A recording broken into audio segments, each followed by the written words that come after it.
everyone, I'm Lena, and welcome to USA News, your trusted source for the latest headlines, political updates, and stories that shape America and the world. Let's get started with today's top news. All right, it's very sad indeed, but CNN's floundering, trying anything to get ratings. So last night, they threw AOC on stage with Bernie for a town hall of radicals. And to start things off, it wasn't just liberal spin, it was literal spin. It's so great to have both of you here. We have so many audience questions tonight, really good ones. And Senator Sanders, just in terms of how long this shutdown has gone on, you and I have spoken multiple times during this, but we're now on the 15th day. The 9th vote to reopen the government failed. Oh my God, it was dizzying. The entire event, though, seemed like a bad TikTok video. House Republicans passed a bill to keep the government open. The Senate has voted on that bill 10 times. All but 2 Republicans have supported it every time. Democrats, on the other hand, don't have a single senator who's voted yes on all 10 occasions. But AOC labored to challenge her Republican colleagues on the shutdown with fierce gesticulation. They need to pick up a phone, Caitlin. They need to pick up a phone. They're saying that they're doing all this work. They are twiddling their thumbs and talking to each other. It is actually an unconscionable abdication and refusal to work. They refuse. I've never seen people who hate working so much in my life. If I were Mike Johnson, you should be in that office negotiating with Hakeem Jeffries every damn day until we reopen this government. And any day that you don't do that is a failure. It is a failure. If she was auditioning for higher office, she should not expect a callback. Now, she may be tolerable, I think, in her cutesy, some of the heavily edited Instagram reels and so forth, but ask her a real question and she melts into hyperbole. It's such an insane suggestion, and in fact, it speaks to how desperate they are. Are you saying that Senator Schumer should not be worried about a primary challenge from you? I mean, all right.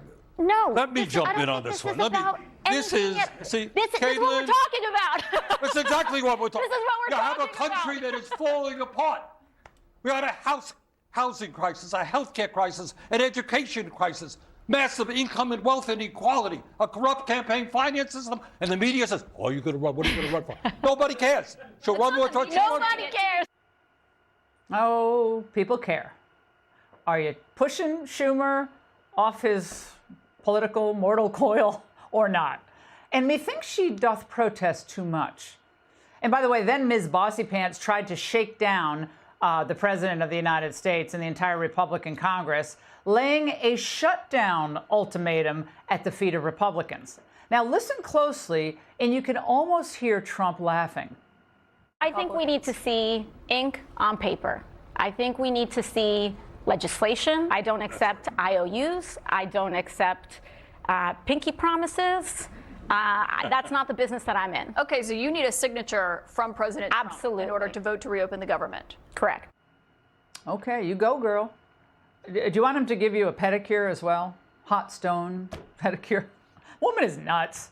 You know, it was her party that rammed through Obamacare because it was supposed to be affordable. Remember that? But of course, that was always a scam. It destroyed, in large part, health care in the United States by making it ration care and forcing great doctors to retire and a lot of private equity to come up and buy up great doctors' practices. It is a totally rotten deal for most Americans. And now they want never-ending COVID subsidies to cover up for how bad Obamacare was? No, you know what they really want is what they wanted all along.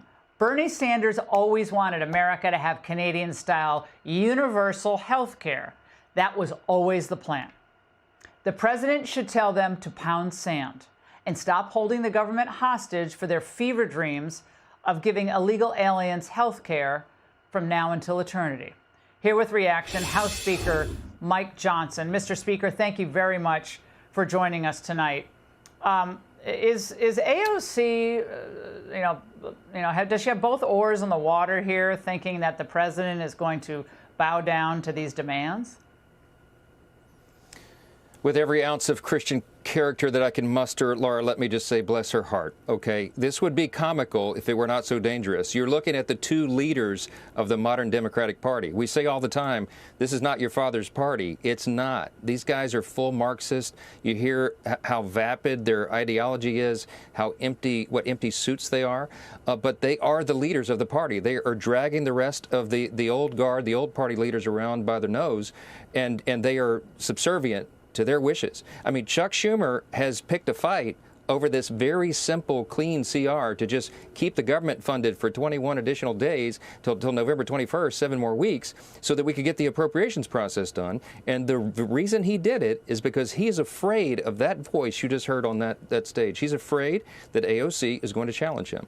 There's a rise of Marxism in the party. It's happening in New York, in their state, and he's terrified. And that's why everybody around the country is feeling such pain right now, because of this nonsense. And Mr. Speaker, speaking of the New York problem, Bernie Sanders had a hot take on Zohran Mamdani. Watch. How do you not support the Democratic guy? But more important, Who else are we going to support? he's a great candidate. This should be the model. What we want, you know, we got political problems in America. People are giving up on the political process.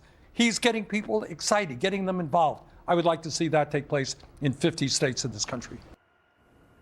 Mr. Speaker, isn't it the case that if Americans don't feel like life year after year is affordable, they can't get ahead, that someone like Mamdani is very slick, smiles through every answer, that his ideology of socialism and freebies that never end, that would look very attractive to them? Yeah, of course. I mean, it's easy to run as a communist. As a socialist, you just go around and promise everyone to everything. What they never stop to explain is that you have to surrender your freedom in exchange for the government taking control of your life. The founders knew a government that can give you everything can take it all away. And that's what's going to happen. They're going to ruin the largest city in America in a very short period of time. Every time socialism has been tried on the world stage throughout history, it has fallen into abject failure. And the Marxist, that ideology, leads to the murder of tens of millions of innocent people. That's what happened through the 20th century. These people are not serious. They do not study history, and they don't know the dangers of what it is they're trying to espouse. But we do. And this is going to happen. I mean, Mamdani, it appears, by the polls, is going to win for mayor of New York City. And we pray for all of our friends there. I mean, there's going to be a mass exodus from the city. You're already seeing the beginnings of that. People are in panic mode, people who understand how politics and reality works. And it's a dangerous trend. It is not a good thing. People say, oh, it's good for the Republican Party. You can explain the difference between the worldviews. No, it's a terrible, dangerous development. And there's more of this coming. And we've got to oppose it at every turn. When do you think this shutdown will end? How will it end? It's a great question. The only person who can answer that is Chuck Schumer. And he's got to get permission from Bernie and AOC, I think, before he can ever vote to open the government again. I'm not sure he ever will, Laura. So we need 5 reasonable Democrats in the Senate to do the right thing and vote to keep the lights on so that we can continue all the debates on all the outstanding issues. We have a lot of things to do, but they've turned the lights off. And real people are hurting. And let's not ever forget the counterproposal that they put on the table is absolute nonsense. They want to spend $1.5 trillion additional dollars on a simple 7-week funding measure. And all the things you listed, $200 billion for illegal aliens to get free health care on the backs of American taxpayers. They're going to get $500 million to the Corporation for Public Broadcasting to prop up leftist news organizations. By the way, congrats to CNN for hosting our nation's first socialist town hall. You're going to get more of that programming if these people are in charge. This is serious stuff. I mean, we can make light of it. It did bomb for obvious reasons. Now they're inviting me on for a town hall. I might go do it. I'll show them what the other side looks like. You should do it. You should definitely do that. Well, you should do it there, but you should do it with AOC, because I would love to see that. A substantive debate, she would melt. Mr. Speaker, you had an eventful time in your office. I think it was earlier this week when you had some, surprise visits by Democrats, tried to storm in. If people missed it, this is what happened. Swear her in. Swear her in. Swear her in. Swear her in. This is a big brouhaha. They were going crazy over this morning on MSNBC about this Congresswoman-elect, Gravala, who has not been sworn in, yet she's been elected to take her father's seat. He passed away. Will she be sworn in anytime soon? And is there a reason for not swearing her in? She'll be sworn in as soon as we get back to legislative session.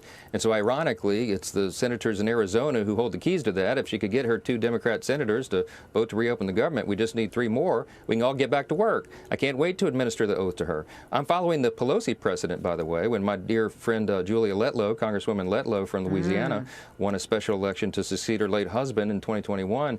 Pelosi took 25 days to swear her in. Nobody had a rant. They didn't go and beat down the doors. We just understood that was part of the legislative process. And that's where we are right now. Rep-elect got elected after the House was out of session. So we'll get back to it as soon as we get everybody returned to the legislative session. But it is Chuck Schumer and the Democrats who decide when the lights are turned back on. And that's the problem. That's what we're waiting on. Mr. Speaker, it's so great to see you tonight. Thank you very much. Please subscribe to our official channel, USA News, and stay with us to get the latest daily updates from around the world. Stay healthy, stay informed, and live your life beautifully. This is USA News Today, bringing you truth and clarity every day.